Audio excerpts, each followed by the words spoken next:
আসসালামু আলাইকুম। এই তো বর্তমান প্রচন্ড রোদ।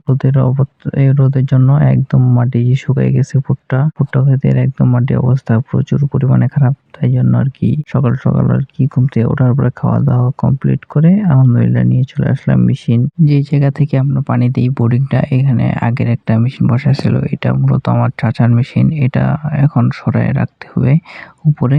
এটা সরায় আলহামদুলিল্লাহ আমাদেরটা বসার চেষ্টা করব। ওটা বসায় ওটা দিয়ে পানি দিব আমাদেরটা দিয়ে। আর ভুট্টা ক্ষেতে পানি দিব বলতে আরকি অনেক লেট হয়ে গেছে। অনেক আগেই ভুট্টা ক্ষেতে পানি দেওয়ার দরকার ছিল। যেহেতু বেশ অনেকদিন থেকে আরকি প্রচন্ড পরিমাণে গরম রোদ হচ্ছে।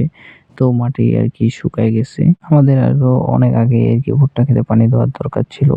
দিতে পারিনি তার একটা কারণ হচ্ছে বর্তমান বাংলাদেশের যে অবস্থা তেল পাওয়া যাচ্ছে না। এইজন্য তেল সংগ্রহ করতে পারিনি, তাই দিতেও পারিনি পানি। তো আজকে আমরা তেল সংগ্রহ করতে পারছি, তাই আজকে মেশিন নিয়ে চলে আসলাম।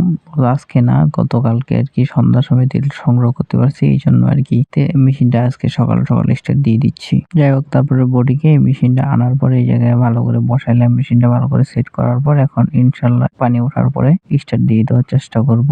তো প্রথম একবার চেষ্টা করলাম মেশিনটা স্টার্ট দেওয়ার, পারলাম না। দ্বিতীয় একবার চেষ্টা করলাম, আলহামদুলিল্লাহ দ্বিতীয়বার আরকি স্টার্ট দিয়ে দিতে পারছি। যাই হোক, তো আপনাদেরকে একটা গুরুত্বপূর্ণ কথা বলি। গুরুত্বপূর্ণ বলতে এটা আরকি অনেকটা দুঃখজনক আরকি কথা।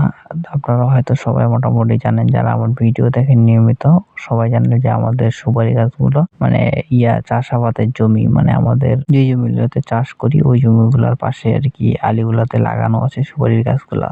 তো আমাদের বাসা থেকে যেহেতু মোটামুটি অনেকটাই দূরে সুপারি গাছগুলা, এই জন্য আল্লাহর কিছু অলি সুযোগ পেয়ে যায় সুপারিগুলা আরকি পারে বা চুরি করে নিয়ে যাইতে। যাই হোক, এদের সম্পর্কে আর কিছু বলার নাই। যে যেরকম তাদেরকে তো আর বুঝে আরকি কোনো লাভ নাই। গতকালকে দেখছিলাম যে ২টা গাছের সুপারি মানে ছিল আরকি। তারপর সকালবেলা আজকে পানি দেওয়ার জন্য আসি।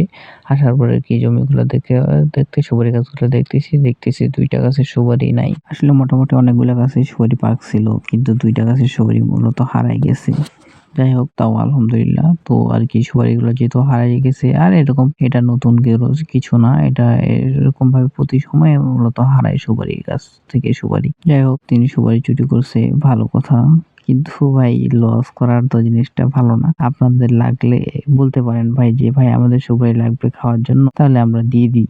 আমরা কিন্তু না করি না কাউকে। কিন্তু ভাই এরা আরকি চুরি করে নিয়ে যায় ভাই, এটা কিরকম? যাই হোক, কিছু বলার নাই, আবারও বলতেছি। তো সবাই ভালো থাকবেন, সুস্থ থাকবেন। আসসালামু আলাইকুম।